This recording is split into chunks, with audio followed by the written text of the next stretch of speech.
Awali proses pembangunan Ibu Kota Negara Nusantara, Presiden bersama seluruh gubernur lakukan penyatuan tanah dan air di titik nol IKN Nusantara. Presiden mengapresiasi para gubernur karena telah menunjukkan sikap persatuan dalam mendukung IKN Nusantara.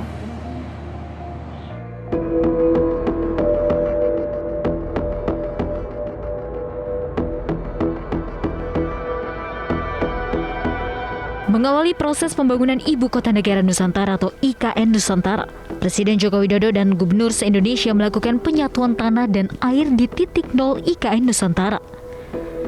Gubernur DKI Jakarta Anies Baswedan menjadi gubernur yang pertama menyerahkan tanah dan air kepada Presiden.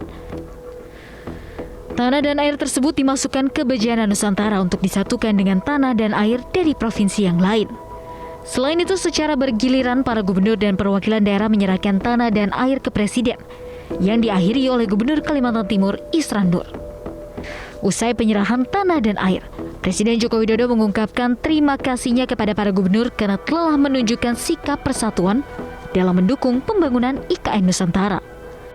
Tanah dan air yang dibawa oleh 34 gubernur telah kita satukan di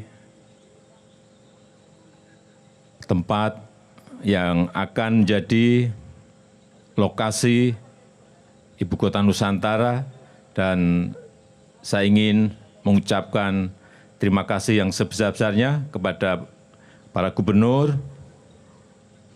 Ini merupakan bentuk dari kebinekaan kita dan persatuan yang kuat di antara kita dalam rangka membangun Ibu Kota Nusantara ini.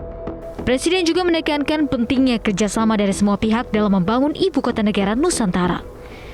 Kolaborasi antara pemerintah pusat, pemerintah daerah, TNI, Polri, swasta, dan seluruh masyarakat dalam mendukung pembangunan Ibu Kota Negara ini akan sangat membantu agar apa yang kita cita-citakan ini bisa segera terwujud. Bila tak ada aral, pembangunan IKN Nusantara dimulai tahun ini hingga tahun 2045, tepat pada peringatan kemerdekaan Indonesia yang ke-100 tahun. Pemerintah telah merancang 5 tahapan pembangunan dengan total kebutuhan anggaran mencapai 466 triliun. Tim Liputan Metro TV. Kemudian pemirsa, bagaimana makna disatukannya air dan tanah di dalam bencana besar atau yang disebut dengan Kendi Nusantara? Kita akan membahasnya bersama dengan Menteri Koordinator Bidang Politik, Hukum dan Keamanan Indonesia, Mahfud MD. Assalamualaikum Pak Mahfud. Waalaikumsalam, Rael. Iya, apa kabar Pak? Baik Pak? Baik, Alhamdulillah. Alhamdulillah Pak Mahfud. Kita sudah menyaksikan tanah dan air dari 34 provinsi dijadikan satu dalam Kendi Nusantara. Apa makna dari prosesi ini Pak sebenarnya? Saya kira maknanya sederhana aja ya. Maknanya dari simbolis itu bisa dengan mudah ditangkap oleh rakyat awam atau rakyat yang elit sekalipun, yaitu bahwa penyatuan tanah dan air itu artinya membuat satu pusat penanda kebersatuan Indonesia yang terdiri dari 17.000 pulau lebih dan 34 provinsi itu di dalam satu kota namanya Nusantara, Ibu Kota Nusantara gitu. Nah, maka di situ disebutkan tanah dan air disatukan di situ. Itu adalah lambang tanah air Indonesia yang dulunya berasal dari gugusan pulau-pulau yang bernama Nusantara itu. Nah, gitu aja sebenarnya, lambang kebersatuan, lambang kebersamaan gitu. Dan penandanya yaitu di Ibu Kota Nusantara, air dan tanahnya dikumpulkan di situ, di suatu tempat sebagai pesan simbolik kepada seluruh rakyat. Dan kepada sejarah Indonesia di masa depan itu akan tercatat dengan baik gitu. Baik. Pak Mahfud, kalau kita lihat tidak hanya mengumpulkan tanah dan juga air ya dari sejumlah provinsi tersebut, tapi juga bahkan Presiden bersama Menteri pun juga melakukan perkemahan di area Ibu Kota Nusantara. Kenapa melakukan hal itu Pak? Apa makna yang disampaikan di sini? Ya mananya bahwa itu akan dijadikan sebuah tempat ya untuk berdiam. Cuma karena belum jadi kemah saja dulu gitu.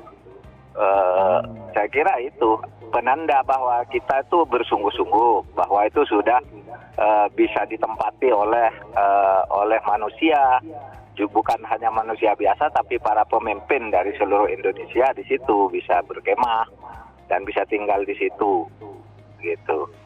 Oke. Itu kan sama aja ya dengan misalnya kalau Anda ke Hollywood gitu kan ada semacam apa namanya prosesi tertentu kan.